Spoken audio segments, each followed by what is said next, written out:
Hey guys.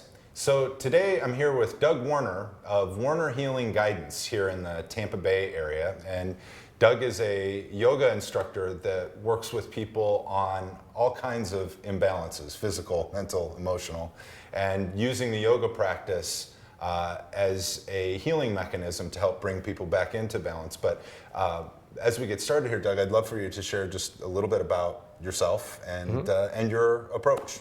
Sure. I got into the yoga a number of years ago. My entry point into yoga and the power of the tools of yoga came through my chronic stress.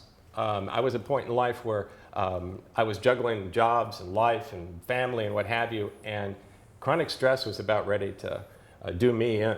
And I needed to find something. I needed to find a solution. So that put me on this path, this actually 22-year path in the holistic health arena as a licensed body worker and meditation and yoga teacher. And I found those tools to create balance in my own life. So that's my entry point into the practice was chronic stress. And I found the tools that were able to give me that balance. Now, everyone else in the world has their own entry point into the practice. Some folks come like me with chronic stress. Yoga has tools to manage those things that are causing the stress. Some people come in, their entry point into the practice needing these tools is a body pain or an injury. Sometimes it's in it's a life arena where patterns of behavior, these chronic patterns, imbalancing behavior patterns or what have you. So everyone comes in with their own imbalances or pain point. We look at that. Is it a body issue? Is it a mind issue, emotion issue? Or is it more of a life issue, a situational issue? Then we apply the appropriate tools. Awesome. So every time we have Doug into the studio, he and I always have these moments where we start to hash things out to really get down to the root of what's going on in the yoga practice. And today we were talking a little bit about people who use their workout as a way to deal with stress and the downfalls that can be associated with that. You want to Sure, I see that all the time. In fact, a lot of times what happens, in fact, I have 14 years as a personal trainer. So I worked in that before I got into yoga. I saw a lot of this firsthand. People using physical exercise, whether it's working out in the gym or running or what have you, as well, very often as a stress management tool. So I'll give you a scenario that I see all the time. Someone comes into me, for instance, with, let's say, hip pain. We talked about a couple postures for the hip. I got this hip pain, Doug. Okay. We have a physical injury, all right? Realizing, though, from the yoga perspective, that most physical imbalances, short of birth defects and trauma, pure trauma, most of those physical imbalances have their origins in mind and behaviors. So as when I'm looking at this individual with the hip pain, I want to address that hip imbalance, the physiology of that. But at the same time, I'm thinking, how did that person get to where they are? How did they get that injury? So we may initially do some postures that are going to assess and then move towards balancing, taking the pain away from the hip if we can, getting that client, that patient, if you will, aware, that student aware of, oh, yeah, that hip is tighter. This low back, I'm feeling this in my back as well. I'm feeling this in my knee as well. At the same time, I'm asking, how did they get there? So a classic scenario is the person comes in with that hip pain, right? And I say, okay, so you got this hip pain. When did you first notice that hip pain? Well, I noticed when I was running yesterday. Oh, the first time you felt that was when you were running? Yep. Okay. So how far do you run? Oh, I run 20 miles every day. Now this is real, okay? 20 miles every day. And the first time you felt that was just yesterday. Well, off and on I felt some little twinges, but I'd run through it. I'd feel that pain maybe the first 10 miles, but then I'd run through it and I wouldn't feel it anymore. I'd numb out to it. Oh, okay. Why do you run 10 miles? Or 20 miles rather? Are you training for a marathon? Or are you a Navy SEAL? Or what's going on there? No, it's if I didn't run every day, I'd go crazy. Oh, okay. So you're using that running, that 20 miles as your stress management tool? Yeah, oh yeah, absolutely. Okay.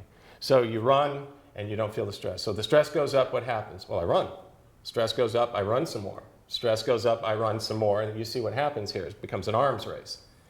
And then what this individual has found is that they ran to such a degree that what happened? They got an injury. Now their running is no longer available, they're injured, and their stress is off the charts. Right. Now they're in real trouble in their mind.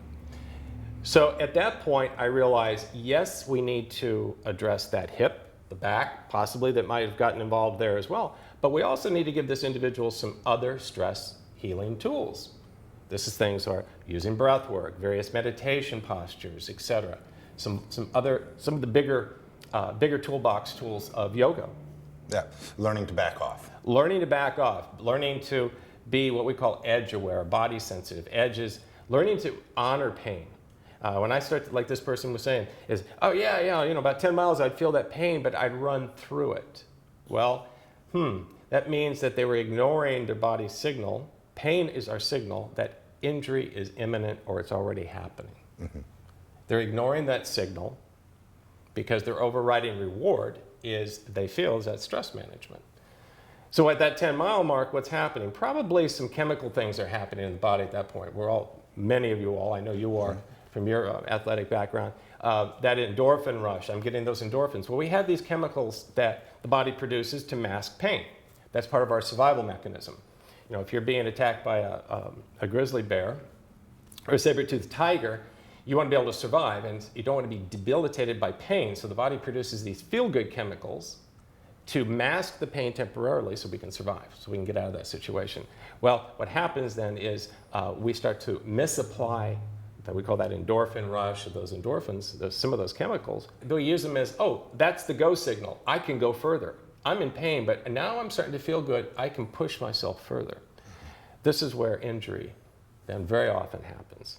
And we can get addicted to those chemicals, that chemical cocktail, that endorphin rush. Oh yeah, I think you see it in gyms every single day, everywhere, where we're just going to ignore it, right? You have an injury, but I got to train through it.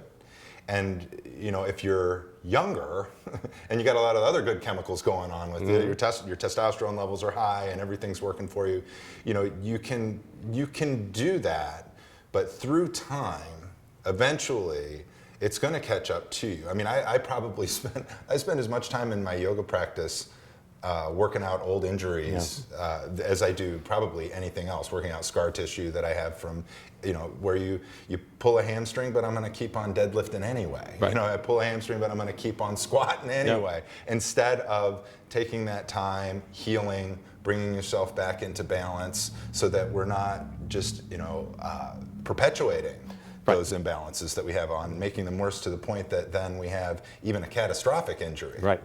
Mike, I think one of the things we're talking about here is that the pervasive model, and it's a societal model for performance. We're talking about a model that the average person working out for fitness and for health, they've adopted a model, and I saw this in my own experience in the fitness world, that has been superimposed on us from professional athletics. I know 11 years in the Army, I had this a model that was not unlike that for performance. And it was that no pain, no gain model, which we have to understand the professional athlete, like the professional soldier, their mission in their physical training, they have a mission, and the mission is not them. The mission is to win the game, accomplish the mission, the military mission. What's the objective? In both of those models, casualties are acceptable because this is a business that's about winning games. This is a life and death business about getting a mission accomplished. It's accepted that people will get hurt, okay? Now, we take that model and we try to adopt it to the average person, 99.9% of us who get up to go to the gym to be healthy, or we go to work to make a living, and we've got that no pain, no gain model superimposed on us. So what we do is we go in and we become casualties over and over again. We injure ourselves. We injure ourselves at work. We're getting rewarded at work for going past our edge. Well, you're the guy who works 17 hours a day and has ruined your life, but you're going to get a raise. Or you're the guy who goes in the gym and we say, yeah, I'm not training unless I'm hurting. I'm not training unless I'm bleeding. Well, that is where yoga can really aid the average person. Not in so much always having to do a yoga posture, but having a mental yoga posture, a mindset of coming into the gym. You can be doing yoga, pumping iron, guys. You can be doing your yoga running. It's not about the actual physical posture you do, it's about how you do it. Can I breathe? Am I approaching myself with fewer expectations? Am I not bullying myself? Am I meeting myself today where I am, that beginner's mind? Am I looking to create balance? Balance, think about the guys that come into the gym, or the women too, come into the gym and they're like this, and they say, I want to bench press. And that's like, well, why would you want to bench press? Because I like to bench press. I'm good at it. Well, maybe that person needs to do something to balance their physique, their physiology, and then build from that balance, build the body into a stronger, more efficient machine. Mm-hmm. And the other thing is this idea of crossing our edge and allowing pain to be our driving tool. Here's what happens. When we come into pain, the body, the mind become reactive. As we move towards that edge, that place where we start to feel pain, as we move towards it, we're promoting growth. All right? So let's say I'm stretching this bicep. As I'm lengthening my arm, I'm feeling it. Okay, I'm not hurting, I'm getting something, I'm growing, I'm getting length. All of a sudden, I come into that pain place. That hurt. My body wants to do that. I've stopped growing. Mm-hmm.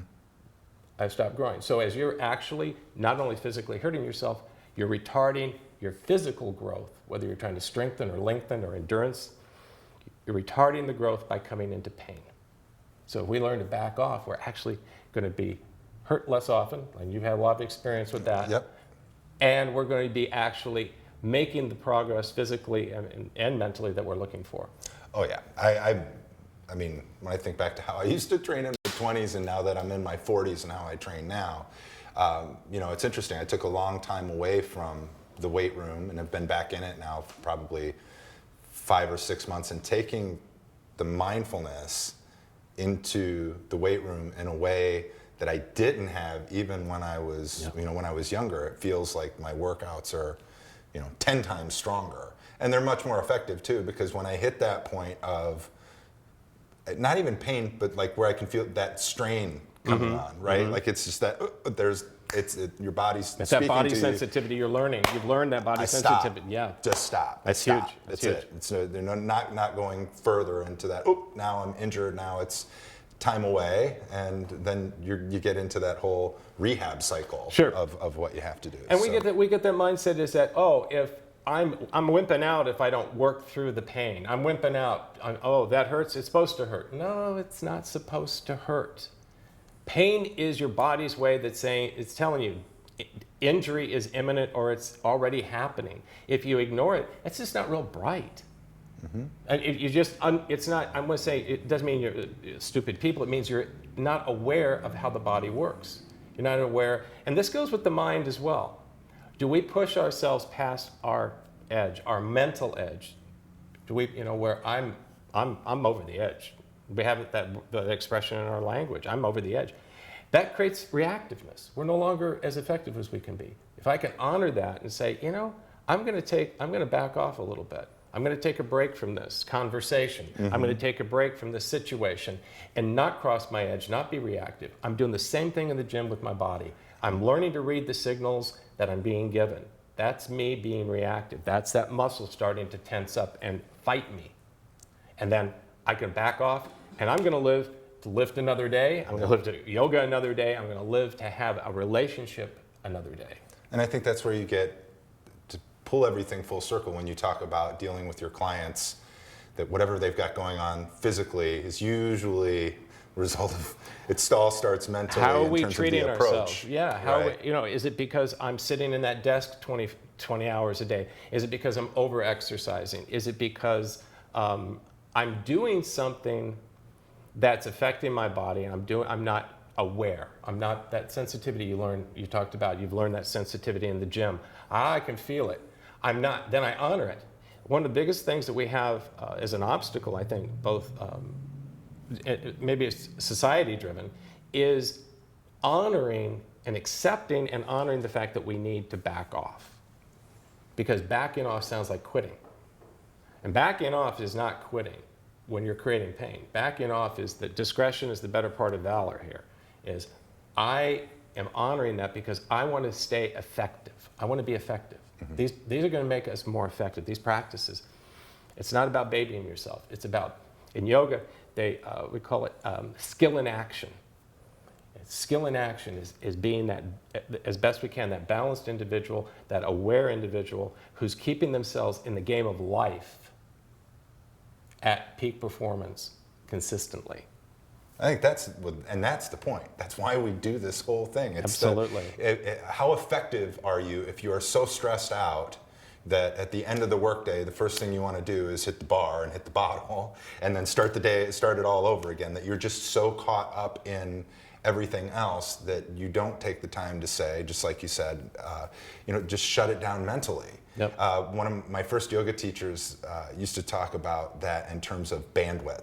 And he said, every day I have a certain amount of bandwidth that I can operate in. And if I move outside of that, I'm no longer effective. And those are the signs that it's time to just shut it down. And the more that you do that, the more you allow yourself to, just as you said, come back and do it again the next day. Yep. My personal pattern was always, 100 miles an hour. Yeah, I could work, 3 months straight, but then eventually it was crash and burn. One way or the other, it was going to be crash and burn. I don't do that anymore. I mean, it's been probably 10 years since I had a crash and burn episode like that, and it's all because of this constant idea of my practice is putting me in the best place I can be to then approach everything else I've got going on in my life. So, guys, thank you so much, Doug. Thanks for joining us today. Much, I always love these conversations, and it was nice to actually finally capture one on camera. So,